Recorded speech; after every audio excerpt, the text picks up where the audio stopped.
దేవునికి స్తోత్రములు. ఈ దిన వాగ్దానం పరిశుద్ధ గ్రంథం నుంచి అపోస్తల కార్యములు 14వ అధ్యాయము 22వ వచనం. శిష్యుల మనసులను దృఢపరిచి విశ్వాసమందు నిలకడగా ఉండవలననియు అనేక శ్రమలు అనుభవించి మనం దేవుని రాజ్యంలో ప్రవేశింపవలననియు వారిని హెచ్చరించిరి. ఇక్కడ విశ్వాసమందు నిలకడగా ఉండవలనని. విశ్వాసము 3 రకాలు. మొదటిది అవిశ్వాసము, అంటే దేవుని పైన నమ్మకము లేని వాళ్ళు.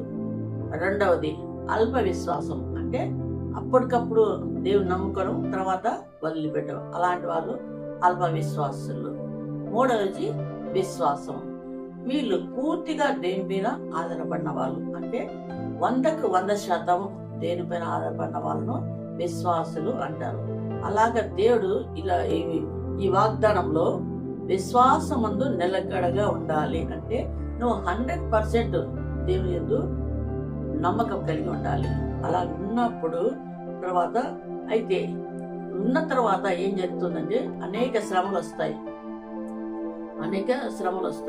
ఆ శ్రమలలో నువ్వు నిలకడగా ఉండాలి, అనుభవించాలి. విశ్వాసంలో నిలకడగా ఉండాలి, తర్వాత శ్రమలను అనుభవించాలి. శ్రమ లేకుండా ఫలితము లేదు. కాబట్టి శ్రమ రావాల్సిందే, ప్రతి విశ్వాసికి శ్రమ రావాల్సిందే. దాన్ని అనుభవిస్తేనే మనకు మంచి ఫలితాన్ని వస్తుంది. అలాగే దేవుని రాజ్యంలో ప్రవేశించాలి. మొదటిగా విశ్వాసంలో నిలకడగా ఉండాలి, రెండవదిగా శ్రమలు అనుభవించాలి, తర్వాత మూడవదిగా దేవుని రాజ్యంలో ప్రవేశించాలని ఒక సేవకుడు ఒక విశ్వాసికి బయలుపరుస్తున్న వాక్యం అన్నమాట. నువ్వు ధైర్యంగా ఉండాలి, నువ్వు విశ్వాసం కోల్పోకూడదు. నువ్వు నిజమైన విశ్వాసిగా నువ్వు నీ సంఘంలో నువ్వు విశ్వాసిగా నువ్వు నిలబడాలి. శ్రమను అనుభవించాల్సిందే.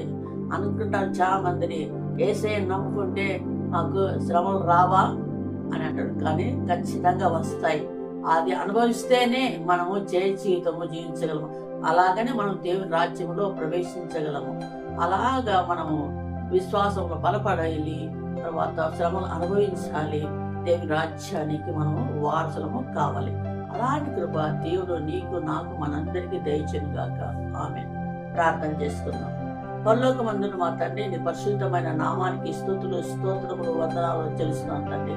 ఈ సమయంలో ప్రభా ప్రార్థిస్తున్నాం ప్రభా, నైనా అయ్యా మమ్మల్ని నాయన హెచ్చరిస్తున్నావు ప్రభా. మేము విశ్వాసంలో నిలకడగా ఉండాలని చెప్పినైనా, మేము అనేక శ్రమలు అనుభవించాలని చెప్పినైనా, అలా అనుభవించిన తర్వాత నాయన నీ రాజ్యంలో చేరుతామని చెప్పినైనా మాకు హెచ్చరించిన వాక్యాన్ని బట్టి వందనాలు స్తోత్రం. ఈ వాగ్దాన్ని మేము నమ్ముకుని ప్రభానైనా ఆ విధంగా చీల్చుతున్న ప్రతి ఒక్కరికి నీ సహాయం చేయమనుకుంటున్నాం తండ్రి.